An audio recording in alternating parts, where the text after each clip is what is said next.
코로나19가 재확산하면서 신규 확진자 수가 이틀 연속 4만 명대를 기록했습니다. 해외여행을 떠났다가 현지에서 확진되는 사례도 잇따르고 있는데 나라마다 격리 규정이 달라 관련 정보를 반드시 숙지해야 합니다. 정의용 전 청와대 국가안보실장이 탈북어민 북송 사건과 관련해 현 정부가 어떤 이유로 기존의 판단을 번복했는지 특검 등을 통해 밝혀야 한다는 입장을 내놨습니다. 대통령실은 지난 정부 관련자들이 해야 할 일은 정치 공세가 아니라고 맞받았습니다.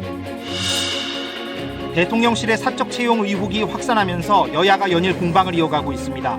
국민의힘은 국민을 호도하는 프레임이라며 절차상 문제가 없다는 입장인데 더불어민주당은 윤석열 표 공정과 상식이 무너졌다며 국정조사를 제안했습니다. 정부가 여행자 휴대폰 면세 한도를 현행 $600에서 $800로 높이기로 했습니다. 2014년 이후 8년 만의 인상인데 코로나19로 어려움을 겪어온 관광산업을 지원하겠다는 취지입니다.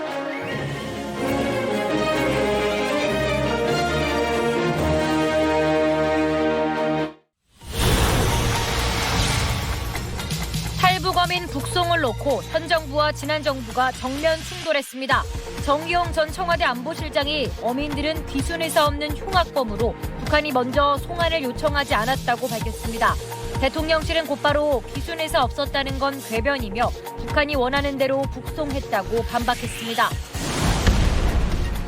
대통령실 사적 채용 논란에 대해 권성동 국민의힘 원내대표가 국민을 호도하는 잘못된 프레임이라고 주장했습니다. 민주당은 국정조사하자고 맞받았습니다.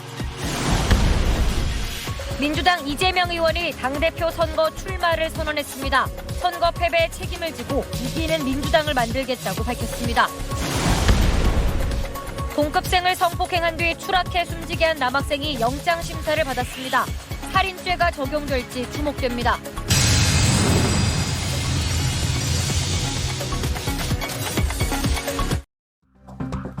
정의용 전 청와대 국가안보실장은 문재인 정부 탈북어민 강제 북송 사건과 관련해 당시 북한으로부터 송환 요청을 받은 건 없고 북측에 먼저 의사를 타진했다고 밝혔습니다.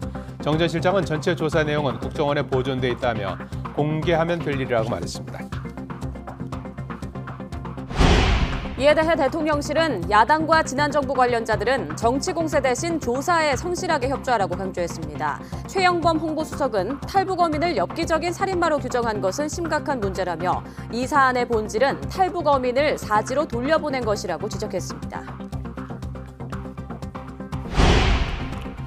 이재명 의원이 책임지고 이기는 민주당을 천명하며 당대표 출마를 선언했습니다. 이 의원은 말이 아닌 행동으로 책임지겠다며 자신을 둘러싼 사법 리스크에 대해선 여권의 정쟁화, 음해라고 일축했습니다. 코로나19 신규 확진자가 주말에도 4만 명을 넘으며 14일째 더블링을 지속했습니다. 내일부터 50대와 18세 이상 기저질환자에 대한 4차 백신 접종이 시작됩니다. 동급생을 성폭행하고 숨지게 한 인하대 남학생의 구속 여부가 이르면 오늘 저녁 결정됩니다. 경찰은 이 학생에 대해 준강간치사 혐의를 적용하는 한편 살인을 저질렀을 가능성에 대해서도 수사하고 있습니다. 앞으로는 여행자가 국내로 들어올 때 면세품을 최대 $800어치까지 가져와도 세금을 내지 않게 됩니다. 정부는 소득 수준을 반영하고 관광산업 지원을 위해 $600로 묶여있던 여행자 휴대폰 면세 한도를 $800까지 올리기로 했습니다.